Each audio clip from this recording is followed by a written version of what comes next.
Now, everybody wants to know how to stack crazy amounts of cash in their agency's bank account while having the highest possible percentage of happy clients. Now, I've had my agency for nearly 5 years. I've made millions of dollars in sales between myself and my clients. These are my top 5 SMMA tips. Now, number 1 is to minimize variance in your marketing. Now, what I mean by variance is the amount of different things that you're doing in your marketing. So a simple little thing is to scale what works and ignore the rest, not wasting your time doing a bunch of unnecessary things. So don't add new outreach methods on until you've maxed out the one that's already working well for you. It's funny because everybody wants to scale, right? We all want to scale, but once we find a method that's working, for a lot of us, our natural tendency is to go, okay, cold email is working, let's add cold DMs on.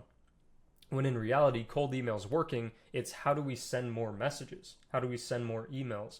We just need to create more accounts and warm more accounts and, build a bigger list, right? What you do if you start adding all these different methods on is you risk spreading yourself too thin if you have too much variance in your marketing process.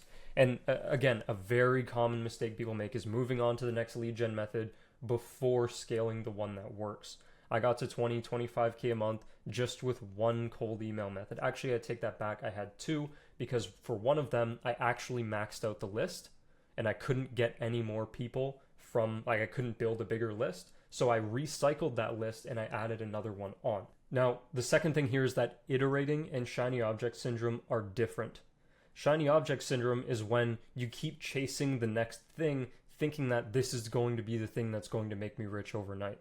Where iterating is making adjustments to something you already have, and iterating is really optimizing, which is something that ironically I'm really good at because in the beginning, I had shiny object syndrome like crazy. I always thought the next model was going to make me rich overnight. And I kept every 2 to 3 months, I would start from zero, and it held me back for a really long time.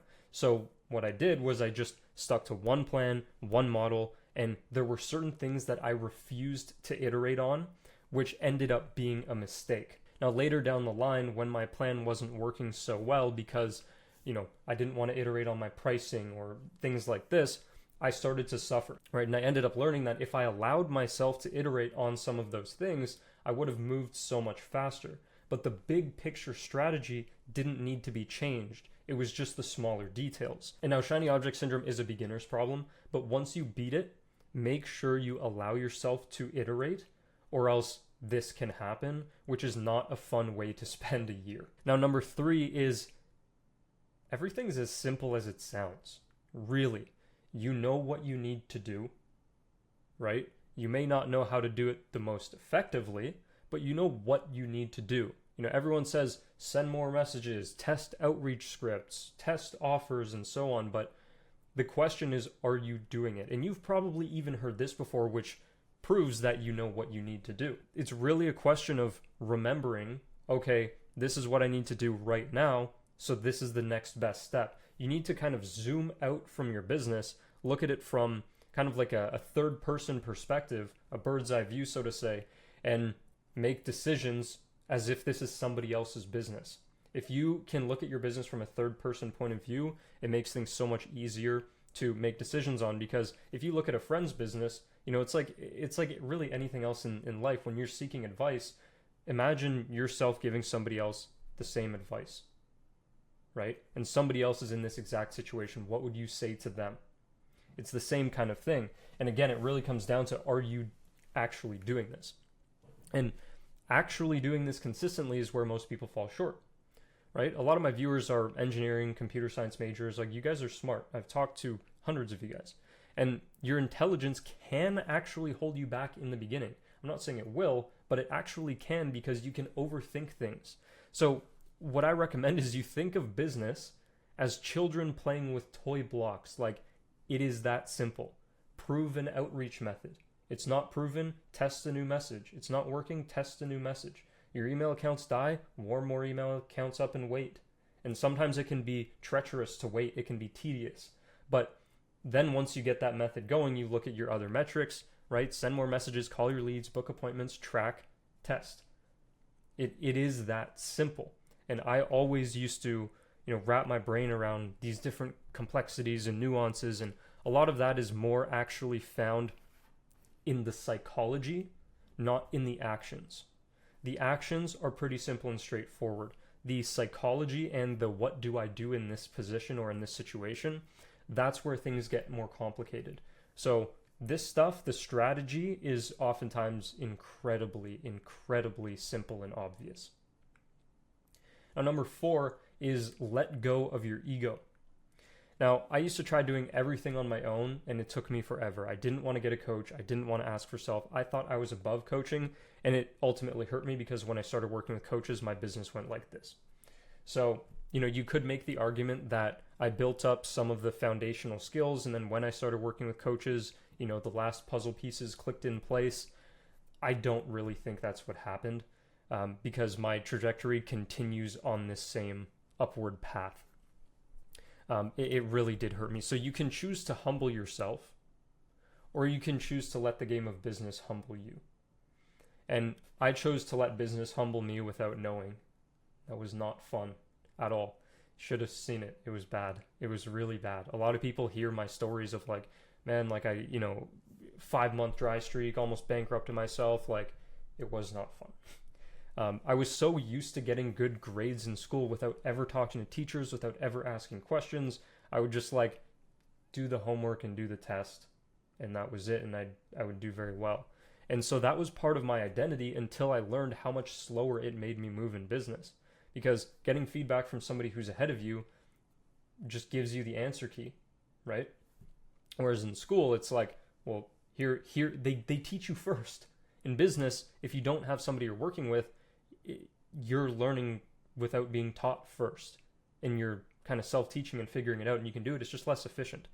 So had I talked to teachers in school, my grades would have been even higher, right? And that's just that. Now, the 5th one here, before I get to the bonus, is it's all just a game of outlasting. Entrepreneurship, SMMA, running an agency, whatever it is, right? It's really all just a game of outlasting. And the rule is don't quit. It's not saying don't iterate, don't quit. And it's true with any other low barrier to entry business opportunity, right? Drop shipping or Amazon FBA or even day trading. It's not really a business opportunity, but it's an income opportunity. The failure or quitting rate of agency owners is sky high. It's insane. I'm talking most people quit within 3 months or barely even try in the first place because they're just like dipping their toes in the water, right? A very select few people will actually dive into the lake, so to say. And if you've already signed some clients, you're above average because it's very normal for people to not even get a sales call and quit. So if you've been top 1% in anything, fitness, gaming, whatever, right? You can do it in business. It's literally the same thing. You look at the general population, if you've been into bodybuilding for 1 to 2 years, odds are you're at least in like the top 5%, right? In terms of gaming, if you've made it to the top rank in any video game, for me it was Global Elite in Counter-Strike. It's the same thing. Like, it's not hard to beat average. All you have to do is keep going. It took me 2 years to hit my first 10K month. Now, again, that was figuring things out on my own. But since I didn't quit, I became top 0.X%.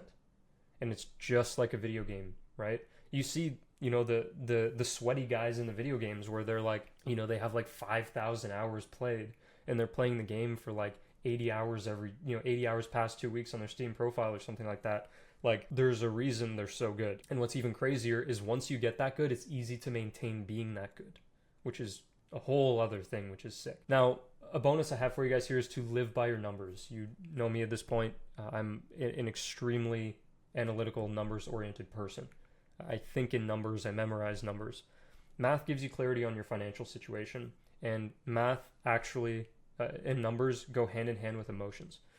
And I don't just mean like calculating how many calls you need and what metrics you need to make to hit X dollars, right? I also mean looking at how many months can you survive with current conditions in your business, right? If everything collapsed, what's your emergency amount of money in your bank account? I also mean finding bottlenecks in your business to find out where to focus. That's like the building block strategy, right? Or the toy blocks approach. And a quote here is, what gets tracked gets improved. It's a pretty common quote. If you simply track something every day, every week, every month, then and you write it down somewhere and you constantly do it, it will naturally improve just by way of tracking. So if you write one new ad per week and track the stats, you will get better extremely fast. My CTRs on my ads went from something like 0.65 to 0.7 up to about an average of I think 1.4 to 1.5 just by writing one new ad per week and testing. So live by your numbers. That is what iterating is. Now, if you want to work with me personally to scale your marketing agency, to productize your marketing agency, whatever it is, optimize it, make it better, grow it, get more revenue, work better hours, whatever it is that you want to do, there is a link in the description. You can book a sales call with me if you want. Otherwise, click whatever's popping up on screen now, and I'll see you there.